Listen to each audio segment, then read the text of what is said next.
Mbola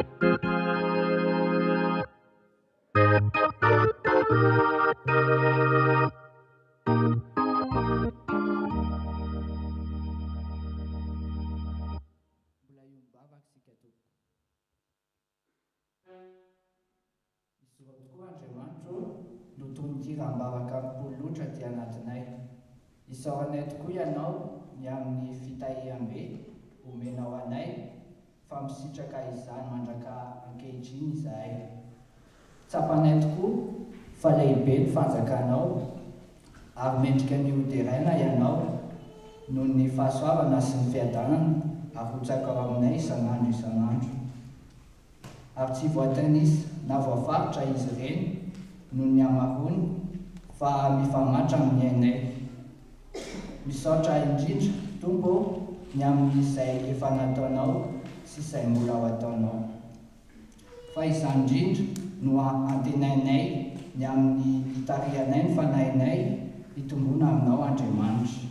Atrehofeny Tompo izao fotoana izao ary mitarihanay andraisanay torohevitra ary aizokoa izay rehetra ataonay ho toy ny fanatitra kasitrano eo masonao.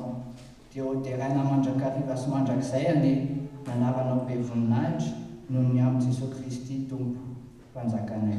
Amen. Petraka isika iarahaba.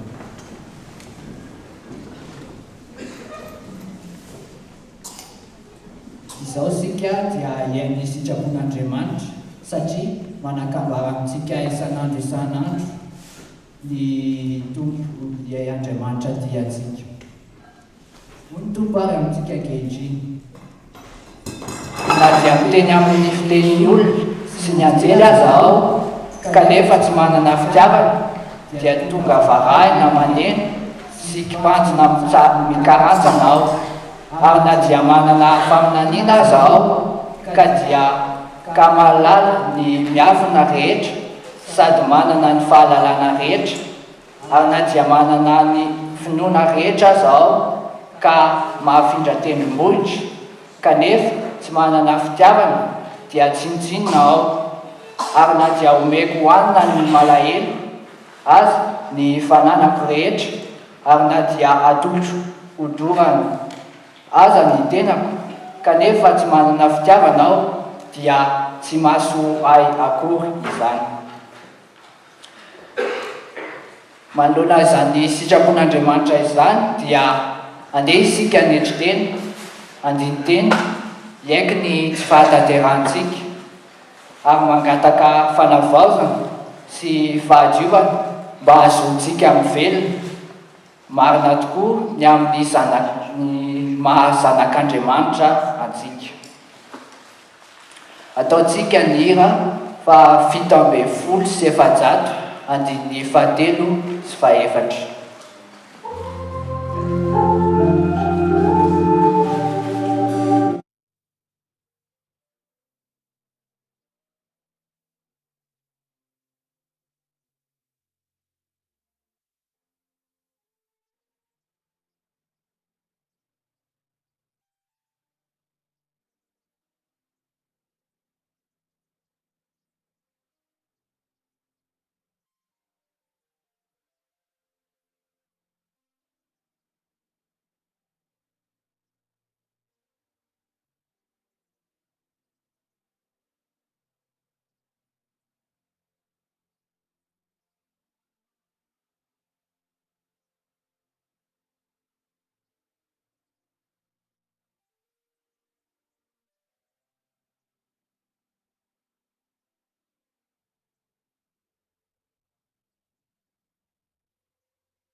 Kanefa hitanao sy fantatrao fa tsy voajanay izany, tsy tanterakay ary tsy vitanay izany ka tsy nataonay niaritra, ary tsy manavanana anay ny manao ny sitraponao. Fa izay matetika fanaonay kosa dia ny mitaraina, mimenomenona, mametsiny, manilika andraikitra. Tsy vitanay ny manana saina toy ny an'i Kristy, hany ka tsy afaka tamin'ny ota izahay. Sitrakay anefa ny andeha anaraka ny sitrakao. Ankehitriny ary Andriamanitro meteza mindra fo sy amela heloka ary anadino ny fahalemena sy ny tsy fahatanterahana rehetra, ary noho ny indrafonao dia aoka ionona ny amin'ny fahatezeranao, ary dia aza ela Tompo fa aminao indrindra no fanantenanay. Mamindrafo aminay Andriamanitro, mamela heloka noho ny amin'ny Jesosy Kristy, ilaina anay kisolo volanay. Amen.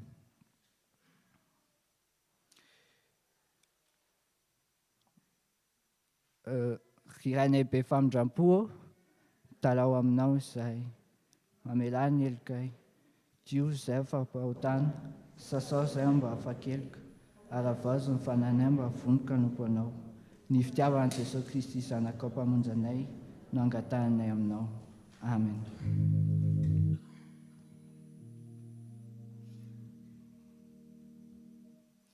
Riandria manitra Tompo, nay mawandanitra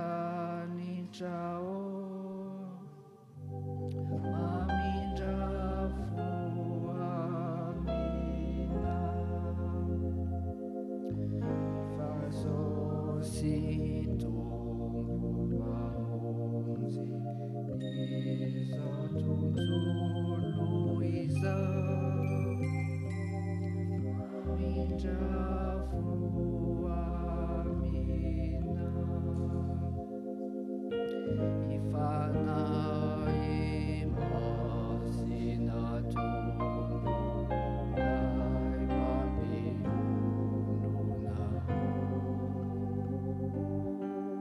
mamindra fo amina.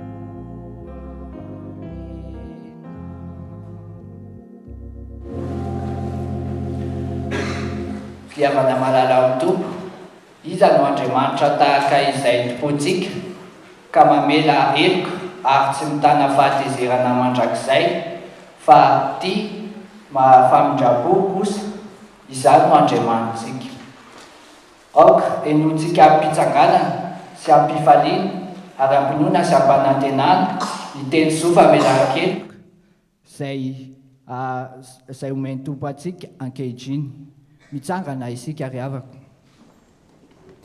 ary avy mandray izany teny soa famelan-keloka izany isika, dia ataontsika ny hira fa 750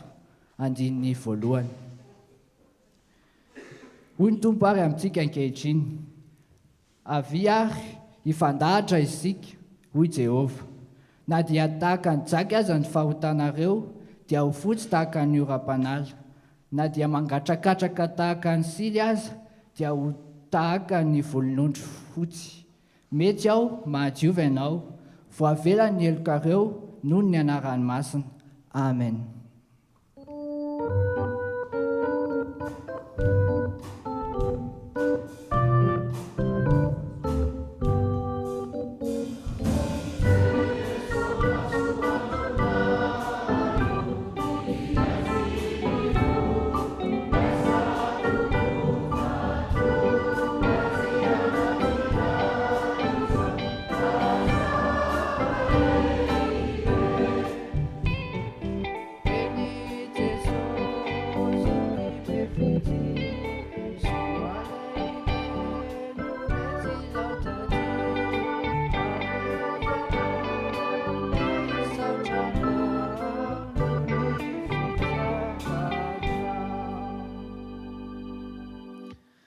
Voninahitra ho amin'ny avy indrindra ho an'Andriamanitra.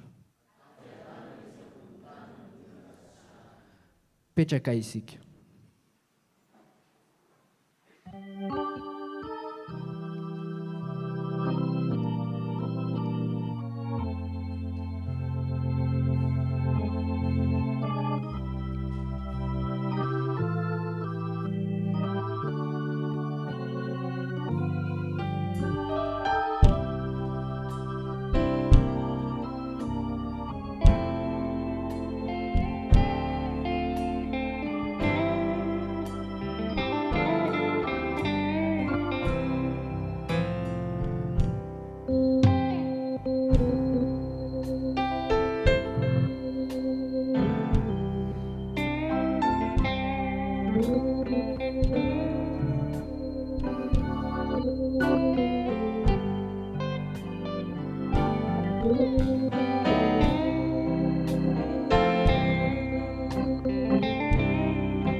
So sika dia tonga amin'ny fotoanana manokana ho an'ny ankizy sy ny tanora.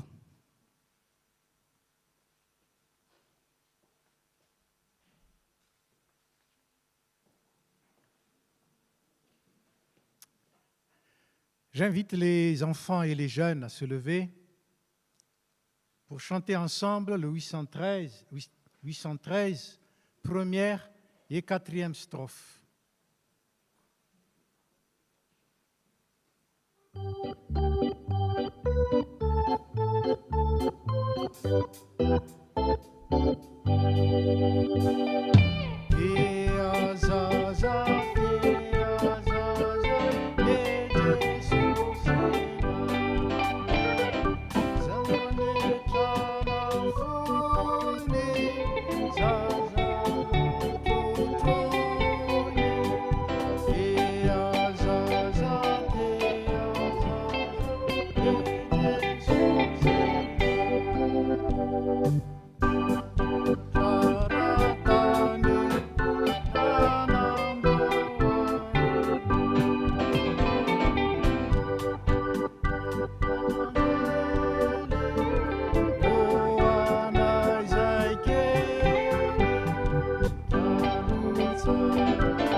Psaume 119 et le verset 100.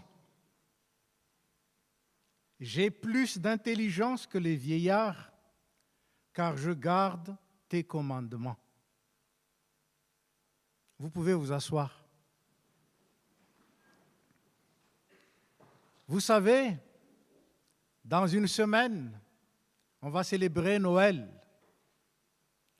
où Dieu, par son Fils, est venu chez nous, habiter en nous, en tant qu'enfant. Et quand notre chant dit que Jésus aime les enfants, c'est parce qu'il était enfant. Comme il était aussi jeune, il aime les jeunes. Adulte, il aime les adultes et même les vieux. Ici, le psalmiste va dire qu'il a plus d'intelligence que les vieillards. Bien sûr qu'il n'est pas vieux. Et le secret, c'est parce qu'il garde les commandements de Dieu, la parole de Dieu, parce qu'il obéit et fait comme le veut la parole de Dieu. Un jour, un petit garçon disait à son grand-père, très vieux, un vieillard, « Papy, j'aimerais être comme toi quand je serai vieux. » Et pourquoi ? Lui répondit son grand-père. Car tu es sage, tu es calme, tu es gentil, tu es bien quoi? Tu es bien. Et quand je serai vieux, j'aimerais être comme toi. Alors, le vieillard lui a dit, tu crois que je le suis juste parce que je suis vieux et que je ne l'étais pas quand j'étais enfant comme toi? Tu te trompes. Mais je vais te dire la recette. Je suis comme ça depuis mon enfance, car j'ai appris, surtout à travers la parole de Dieu, en particulier le livre des psaumes et les proverbes, j'ai appris comment me comporter tous les jours. C'est la parole de Dieu qui me dit ce qui est bien, ce qui est mauvais. Et ça m'a aidé depuis mon enfance. Et tu sais, le livre des Proverbes dit « Donne des bonnes habitudes à l'enfant dès le début de sa vie, il les conservera quand il sera devenu vieux. » Proverbe 22, verset 6. Et tu sais aussi, le petit Timothée, il a appris la parole de Dieu depuis son enfance, ce qui lui a donné la sagesse qu'il a, même quand il a grandi. 2 Timothée, chapitre 3, verset 15.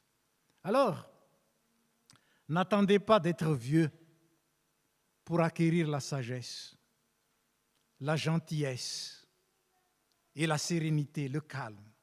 Dès maintenant, apprenez la parole de Dieu et appliquez-le dans votre vie de tous les jours. Ainsi, vous serez sages dès maintenant et pour toujours. N'attendez pas d'être adulte, n'attendez pas d'être vieux pour vivre la sagesse. Dès maintenant, apprenez. Sinon, vous ne le serez jamais sage, serein et gentil. Prions. Seigneur Jésus, merci parce que tu es venu, enfant, pour apprendre aux enfants comment vivre selon ta volonté, selon la volonté du Père. Tu as grandi et tu étais jeune pour apprendre aux jeunes comment vivre la sagesse, comment être bon dans la vie de tous les jours. Merci d'accompagner par ta parole les enfants et les jeunes ici présents et les enfants et les jeunes de cette Église afin que dans leur comportement, ils puissent témoigner de ta bonté, toi qui es venu habiter en nous, enfants, jeunes, adultes et vieux. Par le nom de Jésus-Christ, celui qui est venu, merci. Amen.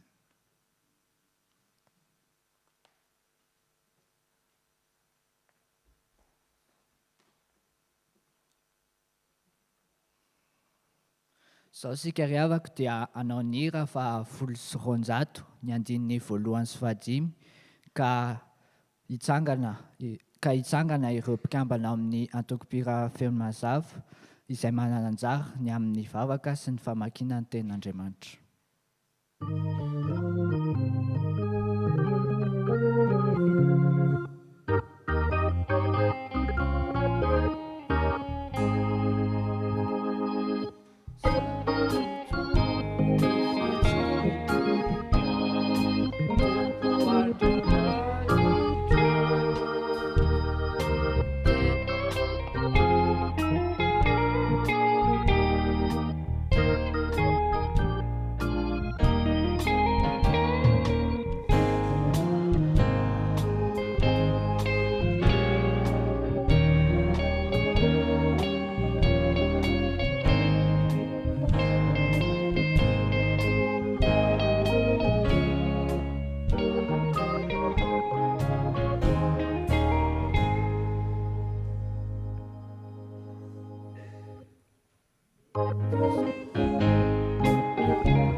Miara-kivavaka isika. Andriamanitro, mbola mitery, misaotra raha mankalaza ny anaranao izahay noho ny alebenao. Ary misaotra anao Jesosy na amin'ny fitiavanao izay asetrinao aminay isan'andro isan'andro. Misaotra anao Jesosy ny amin'izao fotoana izao indray izay amakinay ny teny. Dia aoka ny fanainao masina Jesosy no hitarika anay mba tsy hisy ho latsaka izany. Dia amin'ny anaranao Jesosy no anaovanay izany favaka izany. Amen.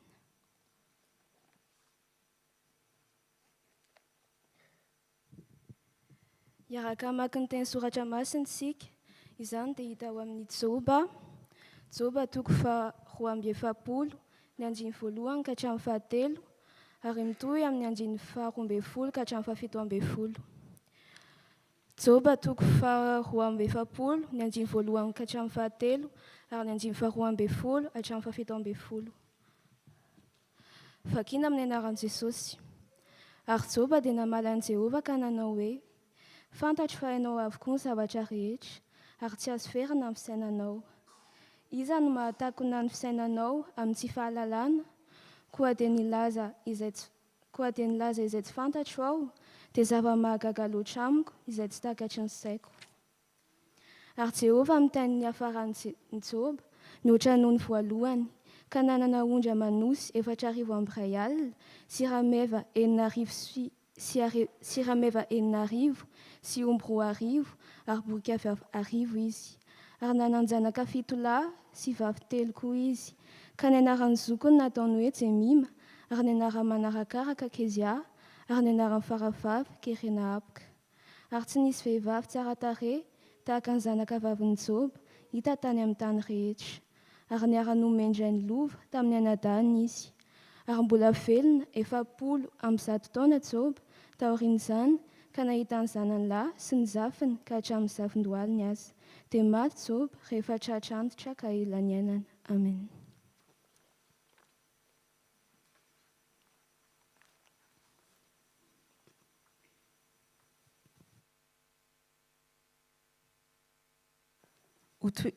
Hotohizana ny vaky-teny izay hita ao amin'ny epistiliny Romanina.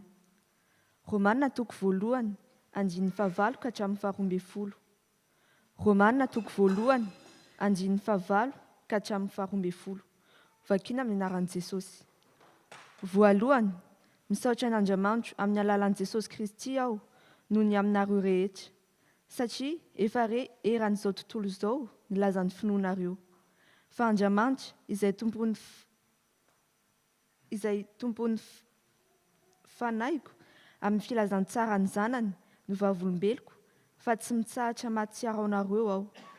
Ka mandrakariva raha mivavaka aho, dia mangataka fandrao mba hisy ahafahako amin'izao ho tonga any aminareo raha sitrapon'Andriamanitra.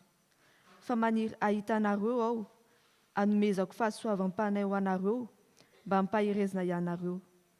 Izany dia ny mba hiarahako amporisihana aminareo amin'ny finoantsika dia ny anaranareo sy ny ahy. Amen.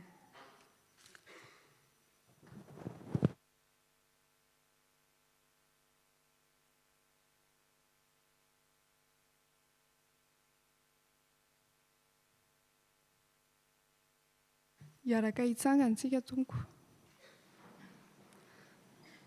Matthieu toko 1, andiny 17 hatramin'ny 15. Amin'ny anaran'ny tompo. Ary ny nahaterahan'i Jesosy Kristy dia toy izao. Rehefa nanaiky Maria, reny Jesosy, ho fofombadin'i Josefa, raha tsy mbola nivady izy, dia hita fa nitoejaza avy tamin'ny fanahy masina izy. Ary Josefa vadiny, izay lehilahy marina, sady tsy tanala-baraka azy, dia nikasa metraka azy mangingina. Fa raha mbola nisaina izany izy, indro nisy anjelin'ny tompony seho tamin'ny nofo ka nanao hoe: ry Josefa, zanak'i Davida, aza matahotra hampakatra ny Maria vadinao, fa ny zaza ao an-kibony dia avy amin'ny fanahy masina. Ka hiteraka zazalahy izy, ary ny anarany ataonao hoe Jesosy, fa izy no hamonjy ny olony ho afaka amin'ny fahotany. Ary izany rehetra izany dia tonga mba hahatanteraka izay nampilazain'ny tompony mpaminany hoe: indro ny Virjina hitoejaza ka hiteraka zazalahy, ary ny anarany ataon'ny olona hoe Emmanuel, izany hoe rahatsika amintsika andriamanitra ary Josefy raha nahatsiaro tamin'ny torimasony dia nanao araka izay nandidin'ny anjelin'ny tompo azy ka nampakatra amin'ny vadiny ary tsy nahalala azy izy mandrapiterany zazalahy ary ny anarany nataony hoe Jesosy. Amen.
Mahazo mipetraka isika havako.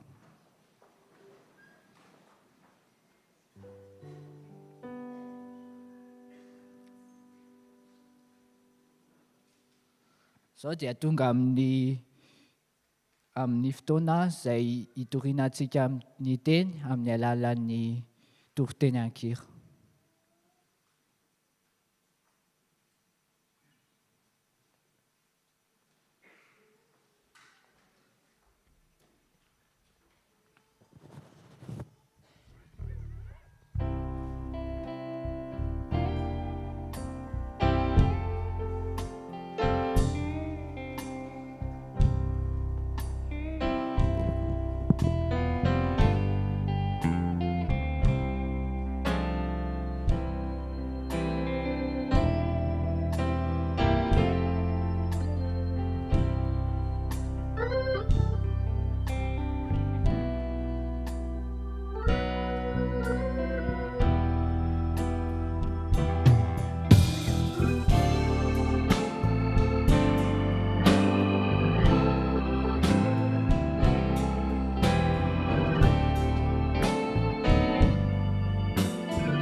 Depuis que le mal a gagné le monde, l'homme n'a fait que pécher et trahir Dieu.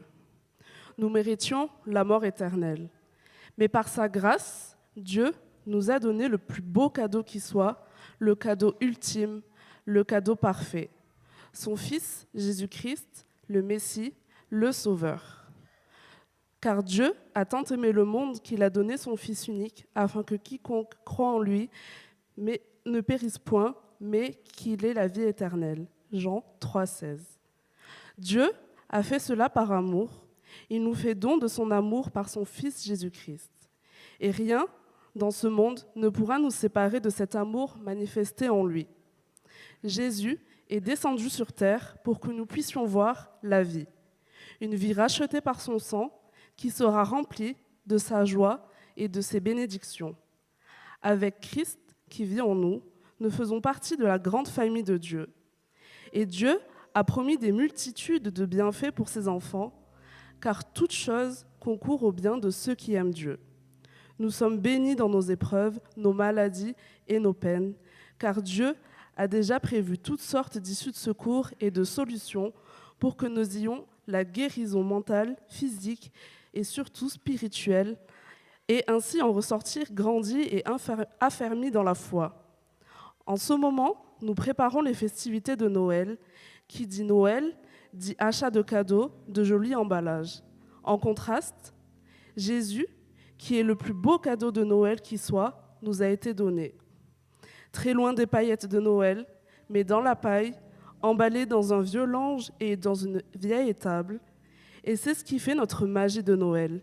Jésus est descendu sur terre dans une vieille étable, dans l'inconfort, pour que nous puissions avoir le confort éternel dans le royaume des cieux. Le royaume des cieux était clairement dans cette étable. Parce qu'il nous a aimés le premier, nous aimons Dieu, et nous aimons comme il nous a aimés. Parce qu'il est le seul digne de louange, nous proclamons son nom dans nos chants. Amen.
Ianao Jesô no manasitrana, ka tsy anafenako ny aretiko, ny indra fonao tsy faritana, no manamaivana ny singa etiko. Ianao lay niombo teo Kalvary, no anakinako ny fiainako.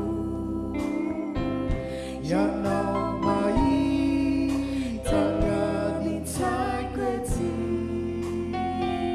no antenako ampodiny marainako.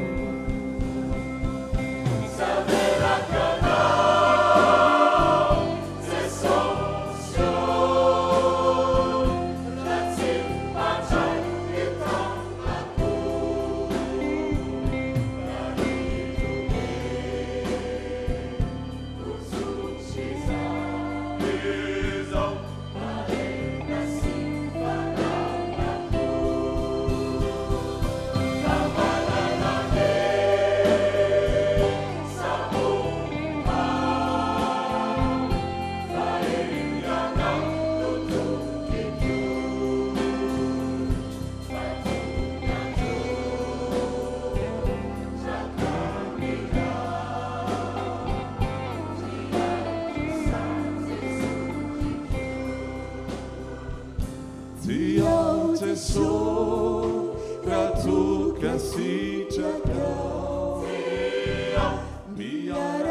Rehefa avy mandray ny tenin'Andriamanitra isika dia tsy menatra ny hanambara ny finoantsika ka hijoro vavolombelona ny amin'ny nanavitra antsika. Ny fanekempinoana apôstôlika izay iraisantsika amin'ny fiangonana kristianina rehetra eto no andeha hiarahantsika manonona eo am-pitsanganana.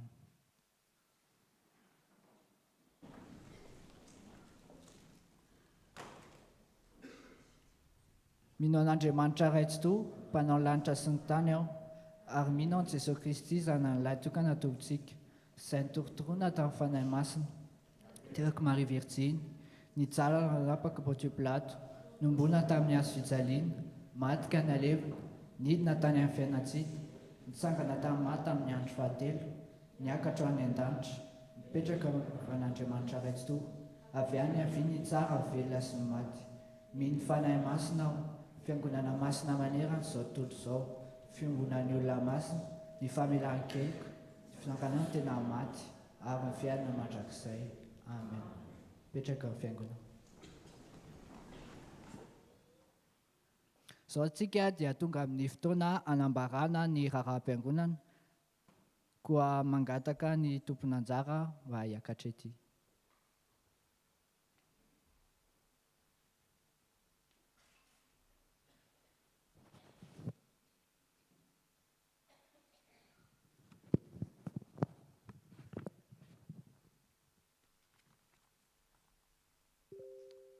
Ny mpitandrina sy ny komity FPMA Toulouse dia faly miarabantsika amin'ny anaran'i Jesosy Kristy, lohan'ny fiangonana sy tompony asa, dia toy izao indray no azo ambara amintsika anio. Vaovao tafo, filazana manjo, efa niady ny atsara aho, na antanteraka ny fiazakazana aho, ny tahirin'ny finoana aho, Timoty faharoa, toko fahaefatra, ny andininy fahafito. Amin'ny finoana fanantenana ny fitsinganan'ny tena maty, no ampandrenesany anareo fa ny malalanay rasolondray be Maminiaina Evarista dia nodimandry tamin'ny 13 Desambra lasa teo. Rehefa avy ny vahiny 15 taona tetỳ an-tany.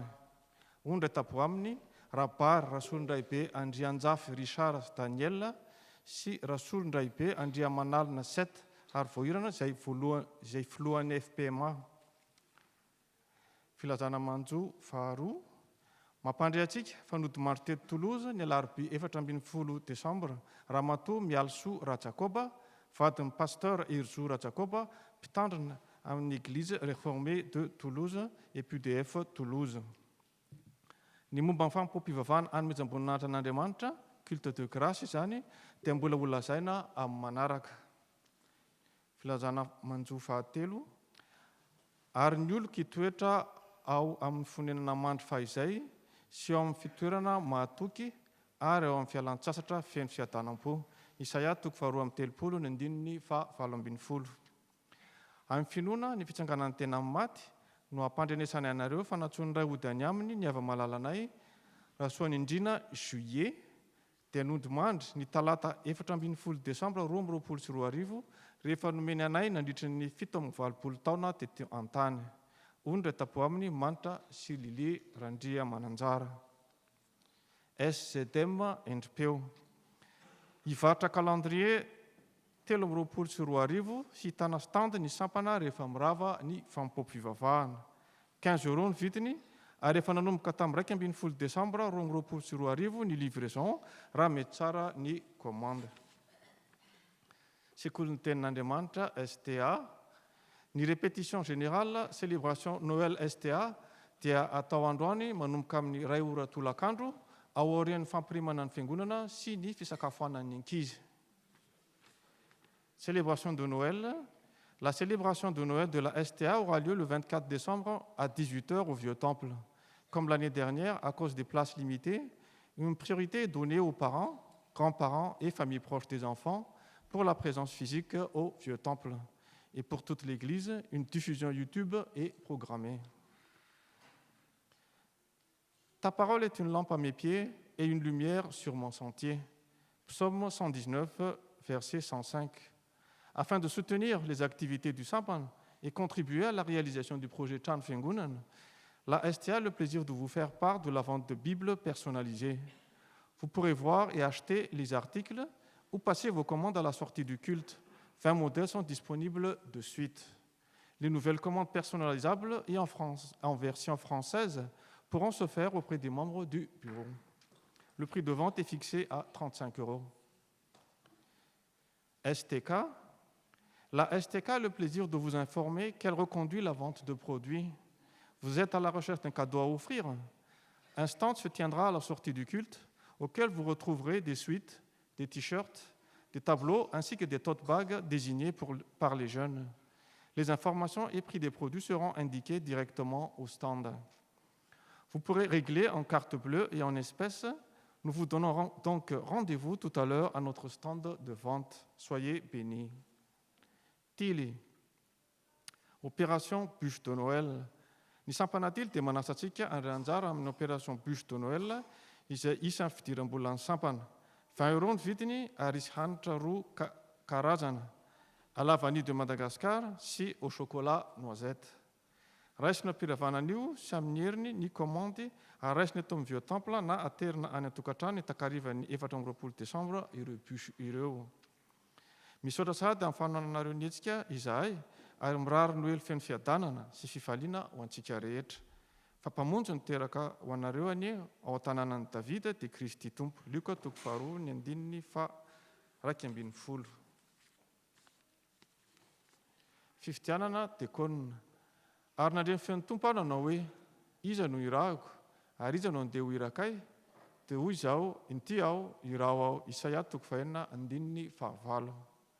Ho tanterahana amin'ny alahady 9 Janoary 2024 ny fifidianana diakonina anankiray isolo ny iray ny findramonina. Ka misokatra ny firatana anarana any amin'ny mpitandrina dia nizao ary mifarana amin'ny voalohan'ny volana Janoary 2024. Atidy mpandray, manentana antsika mpandray rehetra, anao izay tratra araka ny teny hoe efa mivadinao amin'ny tompo Salamo 15:4. Mikasika ny adidy dia 15 € ho an'ny mpiasa, 10 € ho an'ny mpianatra sy ny tsianasa ary ny misotro ronono. Azontsika atao ny mandoa amin'ny alalan'ny virement na isan-kalahady, izay manome amin'ny fifaliana no akasitrahan'ny tompo. Fotoam-bavaka lehibe famaranana ny taona. Misaoran'i Jehovah ary fanahiko ary aza misy adinonao ny fitahiany rehetra. Salamo 7:2. Fandridian'izao ny diarinao fa manasa ny fiangonana manontolo amin'ny alim-bavaka lehibe misy vavaka sy hira fiderahana, fisaorana, fijoroana vavolombelona, famaranana miaraka ny taona 2022.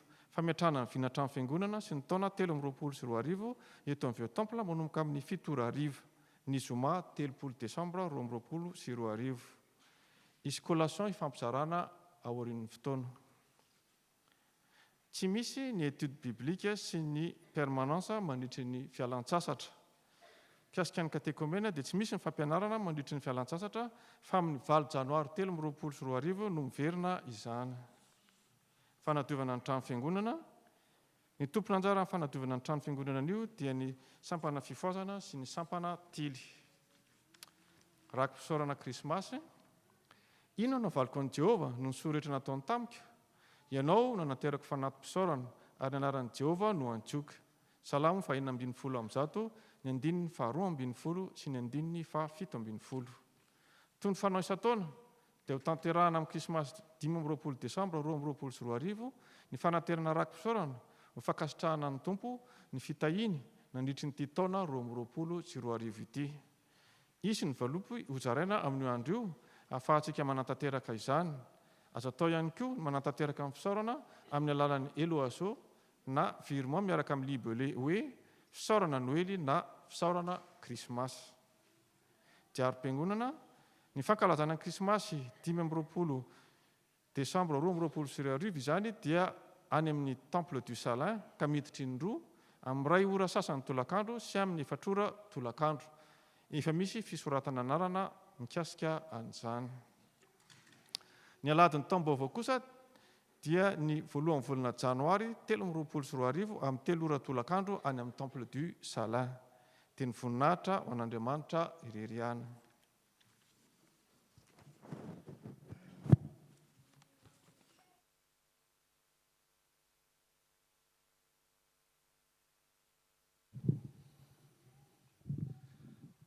dia mbola faly miarabantsika rehetra ry havana amin'ny anaran'ny tompo.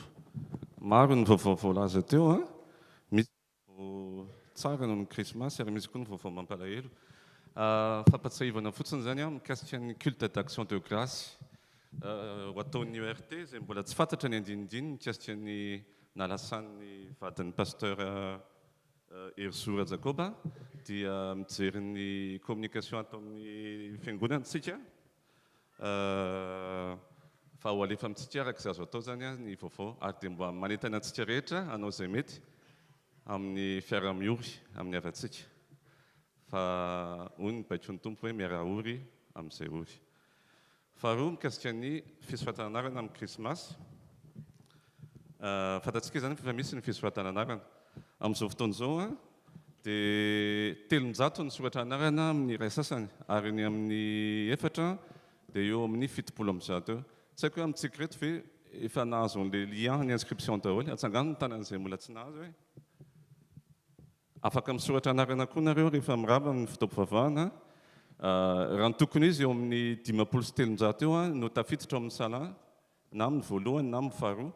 Ka raha mbola misy tsy nisoratra anarana zany dia entanina amin'ilay fidirana faharoa no tonga nareo azafady satria efa fenifeny ihany ny voalohany arak'izay azo atao fa tsy manery mihitsy izahay koa fa miezaka mandamina ny fisoratana anarana. Dia manarak'izay tadidio fa na fidirana voalohany na fidirana faharoa no alehantsika dia miara-mankalaza ny krismasy foana isika fa tsy sisy hoe voalohany tsara kokoa na ny faharoa tompoko. Fanamarian'izay satria mety tonga saintsika amin'izany. Dia misaotra indrindra manaky ny fandaminana. Misaotra tompoko.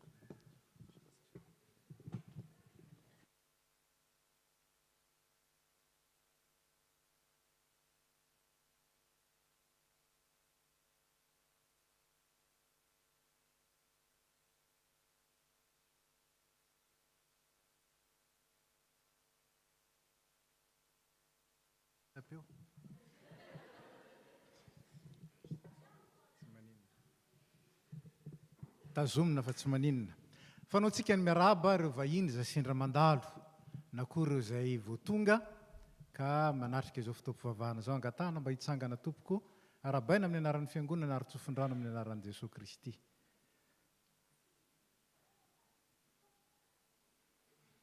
Tsy misy eny ary dia mangataka ny mpitarika androso amin'ny toy ny fandaharana.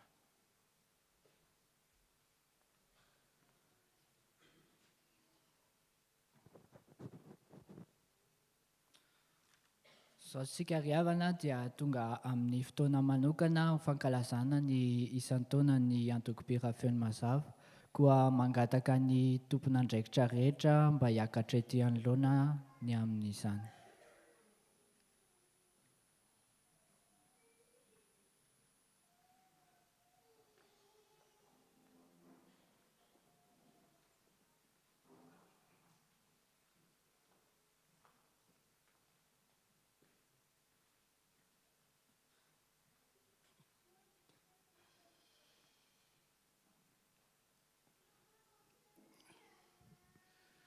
Faly miarabantsika indray amin'ny anaran'ny Jesosy Kristy lohan'ny fiangonana.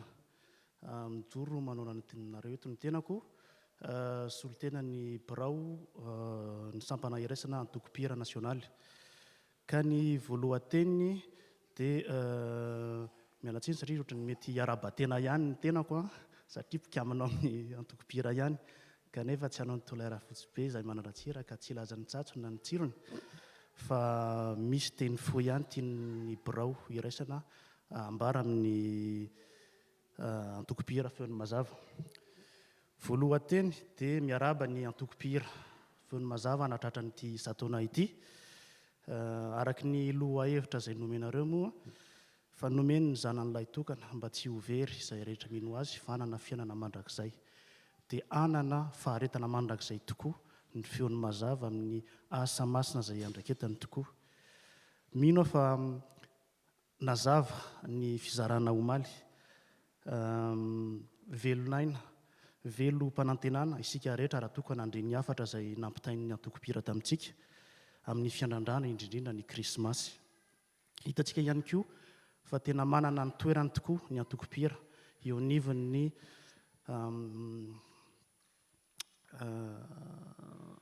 ny asa atao amin'ny fiangonana manampy mpikambana manampy akaiky ny mpitandrina ihany koa amin'ny fampitana ny afatry ny filazantsara ka dia mbola makairy atsika hatrany makairy ny antoko-pira mba anandratra hatrany ny tenin'Andriamanitra sy ara-asa akaiky ihany koa amin'ny mpitandrana. Manan-karena tokoa ny antoko-pira ny feony mazava noho ny talenta rehetra izay nasehonareo omaly. Teo ny inona izy teo commission artistique izy teo, ny acteur, teo ny plaza vaovao. Tiako singanina amin'izany satria tena tsy ny tafy rehetra no manana an'izany talenta izany, no manana an'izany arena izany, ary manana ny toerany tokoa ny antoko-pira feony mazava. Araka ny tenenin'ny ray aman-dren'ny mpitandrina omaly hoe meloko isika raha toa ka tsy miandrandra ary manomana ihany koa no avy ny fiainana maha-kristianina antsika. Ny fiangonana eo ny fitoriana filazantsara ihany koa, ny hevitsika zany dia andraikitsika ihany koa no mampita an'izay. Mampita an'izay ihany koa nivon'ny tafo rahavavy izay mandalo sedra, izay tsy manana an'izao ataontsika hoe talenta rehetra izao, ka ny irinay dia ny mba hifanoloana ny antoko-pira rehetrarehetra, tsy anivon'ny faritany Atsimandrefana ihany, tsy anivon'ny eto amintsika ihany fa eo amin'ny nivony nasionaly zany, mba hifampizara ihany koa ny traikefa, hifampizara ihany koa izay mety azo hifampahaizana ny tsirairay avy. Ary misy teny iray ity mba tiako hozaraina amin'ny antoko-pira izay entina hampahaizana antsika: ko mifananara sy mifampitanja tahaka ny ataonareo ihany. Tesalonianina voalohany antoko 5:1-20. Izay raha lasianam-bavy ny teny kely tiana hozaraina amintsika amin'izao maraina izao, fa dia nahazo afatra tokoa araka ny teninareo hoe nandray omaly na dia tokony nanome aza ny tsirairay avy, ary anisan'izany ny tenanay ihany koa. Manaraka izany vaovao kely vitsivitsy ihany koa momba ny sampana iraisana. Mety mahaliana antsika fa efa hivoaka atsoatsy ihany koa zany ny rakikira izay nitanterahana taorian'ny Cœur Uni Avignon. Raha sitrapon'Andriamanitra dia tokony hivoaka alohan'ny krismasy ny DVD clé USB izay navoaka zany, ka afaka manantona angamba ny tompon'andraikitra anivon'ny antoko-pira isika raha toa ka maniry ny azo an'izay. Misy ihany koa araka ny mety fantatsika fa navaozina tamin'ity taona ity ihany koa ny birao iraisana, ka misy mpiamana vitsivitsy ihany koa ny amintsika zany mpiambana ao anivon'izany birao zany. Maro ny fikasana izay mbola koboninay, fa mino izahay fa afaka miankina tanteraka ihany koa amin'ny tafo, amin'ny antoko-pira feony mazava, amin'ny fanampiana, satria maro ny fikasanay fa Andriamanitra ny tompon'ny fandarana rehetra. Ary raha toa ka misy hevitra, raha toa ka misy fanambarana tianareo ampitaina aminay, dia aza misalasala indrindra fa ho dinianay manokana tokoa izany. Farany dia mamela ihany koa nareo raha toa ka hiarahaba ny fiangonana Ray Manontolo, indrindrindrindra amin'izao fiandrandranan'ny krismasy izao. Mirary soa ho antsika rehetra, mirary soa ho an'isan'ny tokantrano ihany koa amin'izao vaninandro izao. Fotoana manokana izy ity iainana izay andraisantsika ilay mpanavitra antsika, kanefa eo ihany koa ny sedra izay mety misy eo anivon'ny tokantranontsika ary mampahiry antsika hatrany ihany koa, na ao anidin'ny aretina izany, eo anivon'ny sedra, na eo anivon'ny fahoriana ihany koa, mba hifampitondra antsika ambavaka tsirairay avy, mba ny fiadanany ilay nahary, mba ny fifaliana ihany koa ny toetra eo anivon'ny tokantranontsika tsirairay avy amin'ity krismasy ity. Dia manaratra ihany koa tonga dia miarahaba sahady mba ho tratry ny taona vaovao ihany koa isika rehetra. Ho an'Andriamanitra ihany ny voninahitra.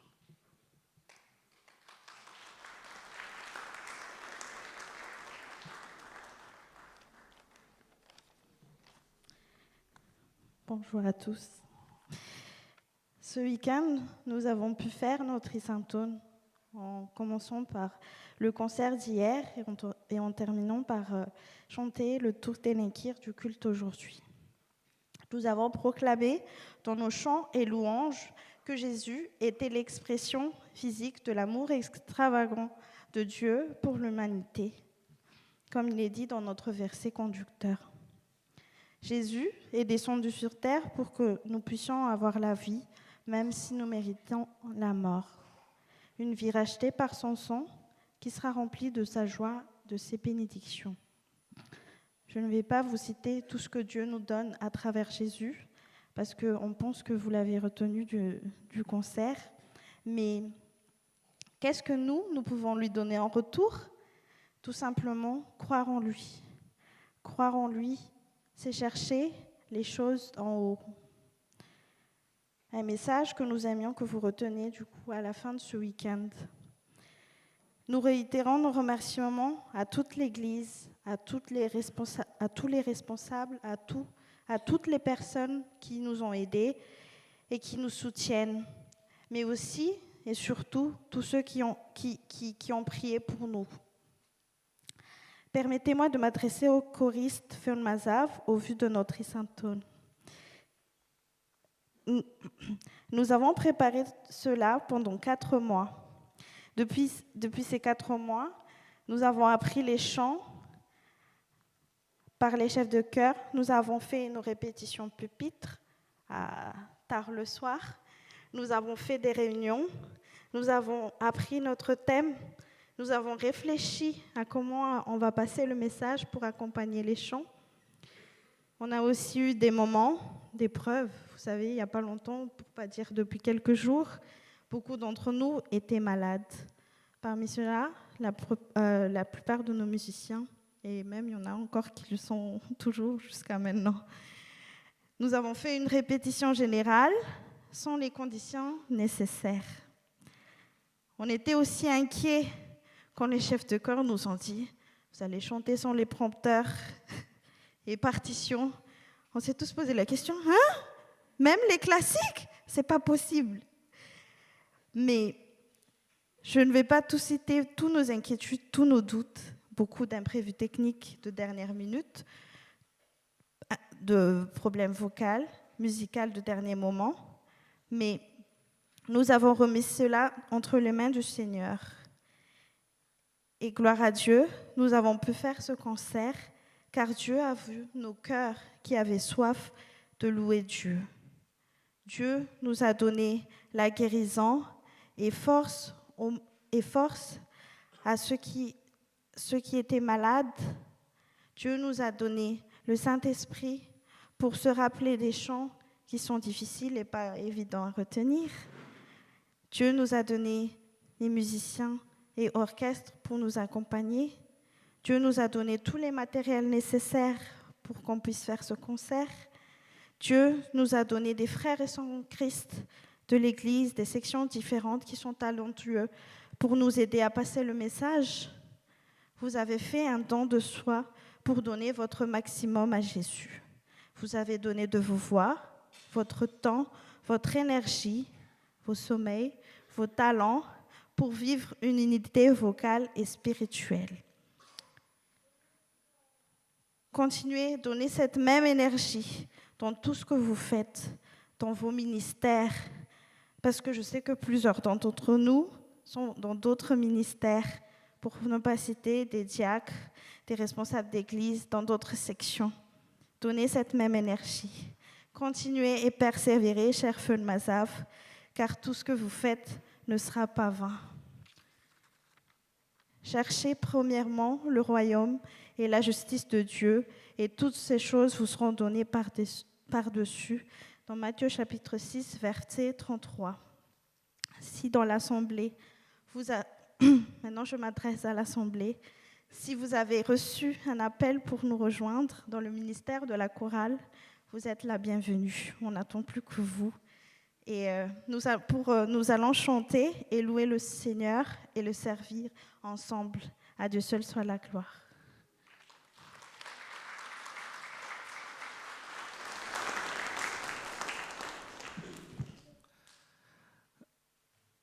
Efa betsaka izay voalaza zay fa ny anjaran'ny fiangonana maka ny kaskety tsy atoko-pirandray zany miteny eto dia misaotra an'Andriamanitra voalohany indrindra, tena zava-dehibe ny fisoran'Andriamanitra noho ny navitan'ny fiangonana ny isa taona rehetra tamin'ity taona 2024 ity, ny antoko-pira no mamarana azy araka ny fandarana, voninahitra ho an'Andriamanitra rery ihany. Maninona no miteny an'izany tena satria ato amin'ny faritena tsy mandrefana dia misy tafo anankiray izay folo fotsiny ny antoko-pira ao aminy, Clermont-Ferrand, tsy miafina amintsika izany. Nefa tsika tafo Toulouse hita fa nomeny tompo mpanompo masotoa fahazamalaina ary tadio fa tsy foana tsy akory ny fitielezanareo ainao amin'ny tompo. Ary tadidio fa ny fisaoran'Andriamanitra ny zava-dehibe. Ninina mitranga, na soa, na ho ratsy, ny fiarahana amin'ny antoko-pihira sy eto amin'ny fiangonana FPM Toulouse dia misaotra an'Andriamanitra foana isika.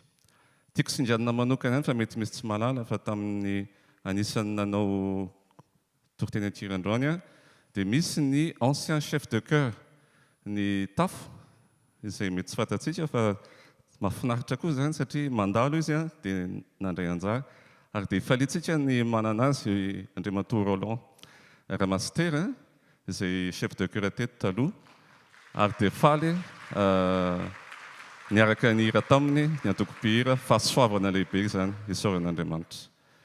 Dia mazotory antoko-pihira enkaneka tsy tia isataonany ity ihany no nafahantsika, nafahanareo naneo ny fahazotoana amin'ny tompo fa ho mandrakizay mandra-pahafaty ho antsika rehetra mankafy ny hira ho an'Andriamanitra. Dia ho azy rery ny voninahitra.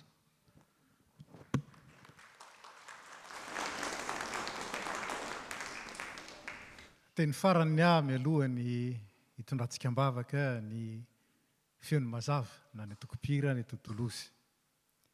Ny feon'ny mazava miaraka amin'ny mpitendry zava-maneno dia manana ny mampiavaka ny ministerany satria izy no mandray anjara amin'ny fanompom-pivavahana isan'Alahady. Ireo sampana roa ireo ihany no tena mandray anjara mivantana amin'ny fanompom-pivavahana isan'Alahady. Ary zava-dehibe zany. Ka tsy amin'ny concert de Noël ihany, na amin'ny cœur uni ihany, na amin'ny concert de Pâques ihany no handraisana anjara amin'izany ministère izany fa isan'Alahady. Ary zava-dehibe zany ary amporisihana antsika rehetra. Amporisihana indrindraindrindra isika izay maniry anatevin-darana ny antoko-pihira. Fa rehefa mazoto amin'izany isika dia omen'Andriamanitra antsika ny fahafahana. Voain'Andriamanitra ny varavarana ary omeny sady zotom-po no fifalim-po mandrakariva ao amin'ny faratanterahana izany. Ka dia amporisihantsika araka ny teniny Paoly Apôstôly ao amin'ny Korintiana voalohany 10:10 hoe miorena tsara aza miova ary maefa be mandrakariva amin'ny asan'ny tompo satria fantatrareo fa tsy foana tsy akory ny fikelezanareo aina ao amin'ny tompo. Ivavaka sika. Misaotra anao zay ry tompo Andriamanitray tamin'ny nanomezanao ity sampana ity ho an'ny fiangonana. Zay sampana voalohany no joro teto amin'ny FPMA Toulouse. Misaotra anao satria ianao dia mahatoky, fidèle ary miantso olona mandrakariva ho amin'izany fahatokiana izany. Manatanteraka izao asa fanompoana manokana izao amin'ny zotom-po, amin'ny faharetana ary indrindraindrindra amin'ny finiavana tsy misy tomika. Misaotra anao fa Andriamanitra mahatoky ianao ary nametraka fitokisana amin'izany sampana izany mba ho relehan'ny mpitandrina sy ny dekona amin'ny fitoriana, fanambarana ny vaovao mahafaly ary koa relehan'ny fiangonana eo amin'ny fanandratana vavaka ao aminao ilay Andriamanitra mpanefa ny zavatra rehetra. Mangataka aminao zay hitahy ny asan'izany sampana izany ary indrindraindrindra anome ho an'ny mpikambana rehetra zotom-po, finiavana, faharetana, fahatokiana. Ary egane ny teninao zay nozarain'androany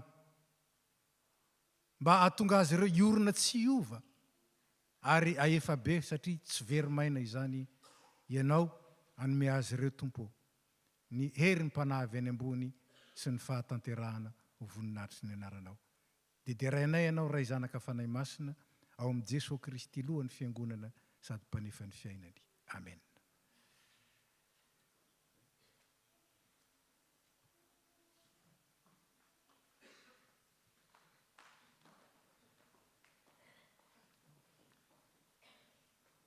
Sao sika riavana dia tonga amin'ny fotoanan'ny fanatitra, fahatsiaro fa izay manome ampifaliana no ankasitrana. Dia ampanantanterahana izany dia ataontsika ny hira 870.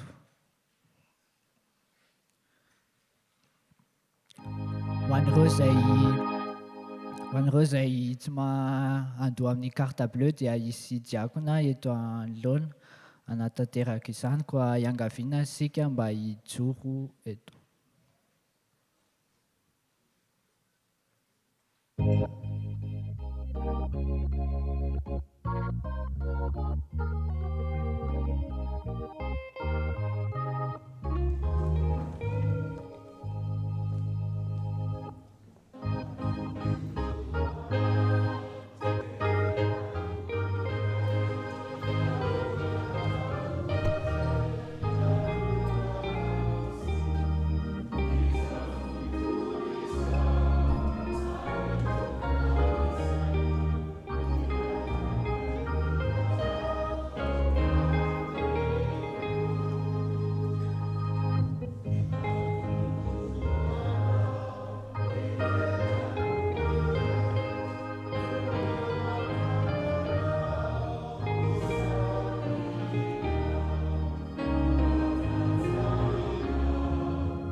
Raka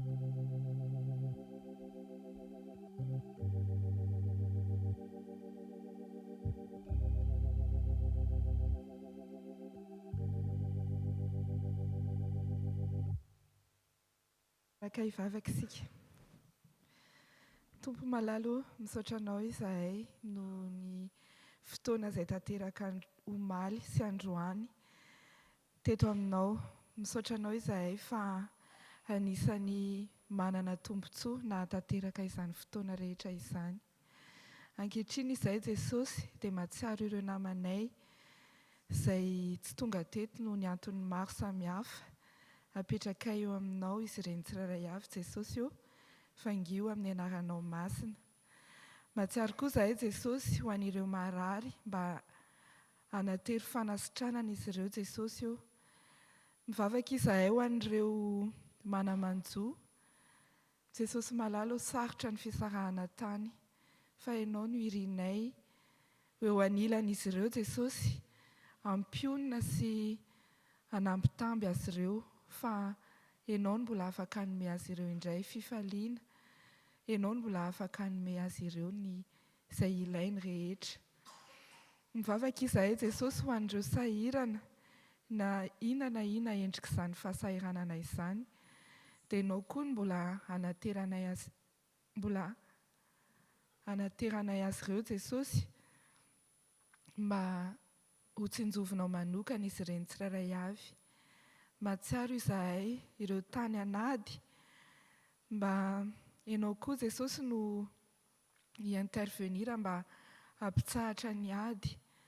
Mahatsiaro izahay ho any Madagasikara, ametraka an'izany firenenay izany izay eo ampelantananao Jesosy eo, mba hatahotra anao ireo mpitondranay ka hitondra ny firenenay amin'ny fahatahorananao ihany koa. Mahatsiaro izahay Jesosy ny fiangonanao, mahatsiaro ny fiangonana FPMA Manontolo sy ny FPMA Toulouse. Ta io hatrany Jesosy mbola ho feno ny fanainao masina ka hiroborobo hanompo anao ao anaty fifaliana hatrany. Mahatsiaro mbavaka manokana izahay ho an'ny voamiera mikatsaka ny mpitandrina matianina Jesosy, mba ho tahinao manokana satria milanao ireo fiangonana mbola tsy manana mpitandrina Jesosy. Ary izay rehetra tsy voatoy ny vavakay Jesosy io dia tiana apetraka feno eo ampototry ny seza fiandrananao ka ho jerenao manokana ihany koa. Ary atambatra ny vavakay amin'ilay vavaka tsara indrindra nampianarinao manao hoe: Rainay o Zany an-danitra, ho hamasinana ny anaranao, ho tonga ny fanjakanao, ataony ny sitraponao, ety an-tany tahaka ny an-danitra. Meonay anio ny anasazaonay, ary mamelà ny elokay, tahaka ny amelanay izay meloka taminay. Aza mitondra anay amin'ny fakapanahy, fa manafahanay amin'ny ratsy, anao ny fanjakana sy ny hery, anao ny voninahitra mandrakizay. Amen.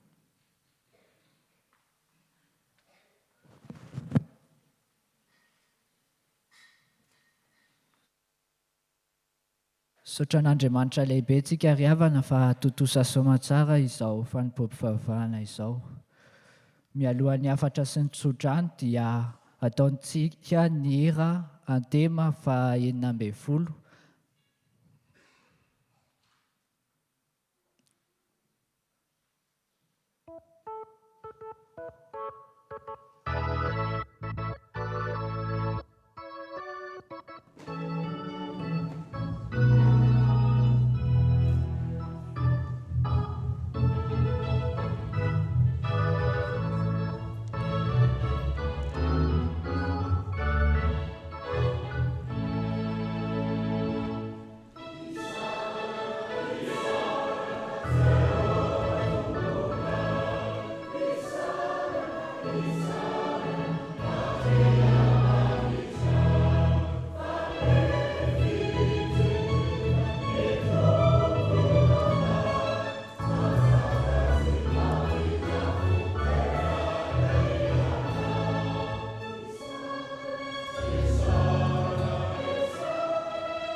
Jesosy Kristy, ilay fanomezana tsara indrindra nomen'Andriamanitra antsika, izy no niaviany izao zavatra rehetra izao, izy no miazona azy, ary izy koa no antony, izy ene no membonahitra mandrakizay.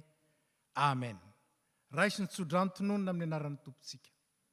Ataon'Andriamanitsika ho mendrika ny fiantsonana ianareo, ary ho tanterahany amin'ny hery ny fankasitrahana tsara rehetra sy ny asan'ny finoana, mba hankalazainao aminareo ny anaran'i Jesosy tompontsika, ary ianareo ao aminy kosa araka ny fahasoavan'Andriamanitsika sy Jesosy Kristy tompo. Amen.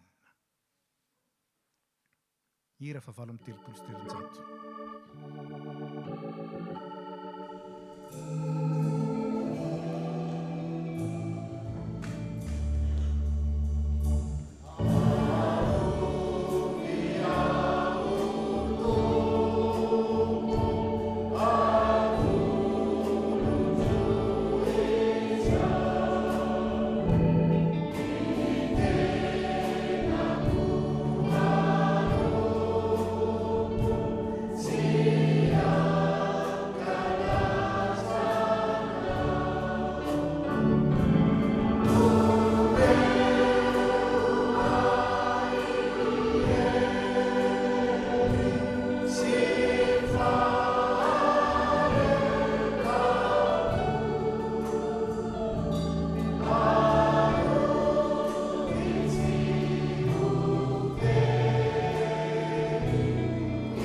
Voninahitra ho an'Andriamanitra ray zanaka ary fanahy masina, izay hatramin'ny taloha indrindra ka ho mandrakizay. Amen. Mandehana amin'ny fiadanana ka manompony tompo amin'ny fifaliana.